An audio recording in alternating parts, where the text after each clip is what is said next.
Hello and welcome back to Stackhouse Knives down here in Wellington, New Zealand. Thank you very much for joining me today. I'm teaching a Damascus steel class tomorrow. I teach these classes quite a lot at my workshop when I'm not doing commission work or doing videos.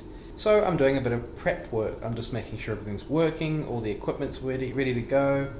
And I'm at the forge now, and I've just removed the lid from this little dude, and I was just going to do a very quick maintenance check on it. But what I have noticed is that there's a large build-up of slag inside that forge. It's really easy to see because I've taken the lid off now. You can see that there's my hands through there. And I've started chipping some of it away, but there's a lot of grog and there's a lot of slag in there that should go. That really needs to go. So I'm going to start cleaning it. I'm going to start getting a small chisel and chipping away at the slag and getting rid of all of that stuff inside the forge. That has been a build-up from the amount of classes that I've been doing and the amount of Damascus steel I've been forging. I've had this particular forge set up for about 6 years now, and the forge works wonderfully. It works really, really well. But you do get build-up of slag, you do get all sorts of other inclusions that over time you don't really notice it, and then that one day where you're like, I should really clean it, that'll be that day when you're really going to clean it. So that's what we're going to do today. I might quickly add, I haven't really done a discussion about my forge yet. I do want to do that in a later video. At the moment, I just want to get the thing clean, getting it working really well. That's important.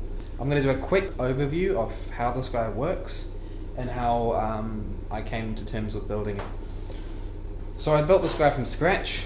Car exhaust, so it's really good stainless steel.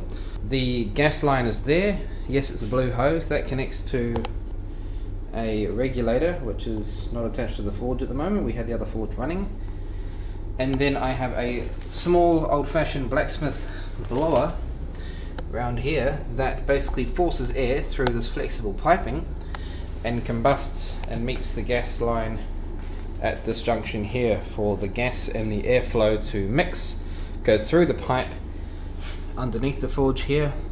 And this is really good. This tray, I use this tray a lot here. The idea is that it's got sort of slag and bits on there, but it's my borax tray.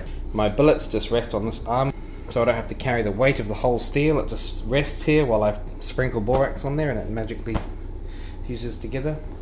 The next stage is basically it comes out through the burner and combusts inside this refractory cement. So the burner just comes out through this little hole down here, and that gets this nice and hot. This gets to really, really hot as well. So, and the refractory I've had for probably around about 6 years. I've had this guy operating, so it's in pretty bad condition, but it's still got plenty of life to it. So we're going to get rid of this gas line and this tray. I'm not going to take this on because I'm not going to take this thing off because it's sort of duct taped in place. What I'm going to do though is I'm going to use a large piece of steel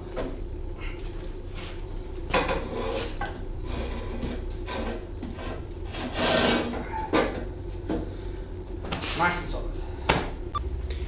Right, so now I've got the forge up on its end. Now I can start chipping away at the slag, and gravity will do the work for me. It'll drop it down and I can just start scooping it out. So before I do anything else and get my hands all in there and start breathing in all of the foreign bodies and things that have been forged in the furnace, so I'm going to chuck some gloves on because I don't cut myself on the slag. I'm going to put a respirator on and a face mask so I don't get any dust and shit in my eyes, and I don't get anything inhaled, because that's really important. So I've got a mask, got my gloves, and I've got a respirator.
can see, that's a lot of slag.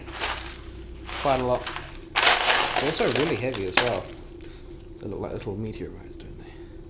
What was happening was that it was blocking, it was still working, but it was blocking this main part of the forge from operating. So hopefully airflow and combustion and all of that in here will work a lot better than it had been for quite a while. So that's really the plan.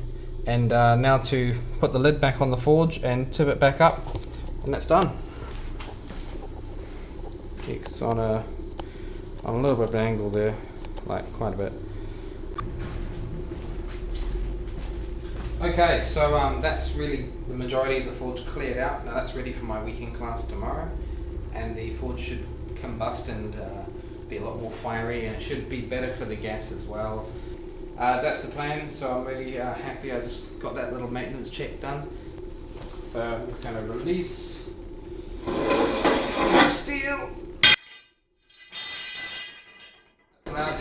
and just slowly drop this forge down. It's really easy to move around as well, like cleaning this guy out, and I've only done this a couple of times, but when I found I could just lift the whole thing vertically, it's just really easy to clean the forge out once you've taken the lid off.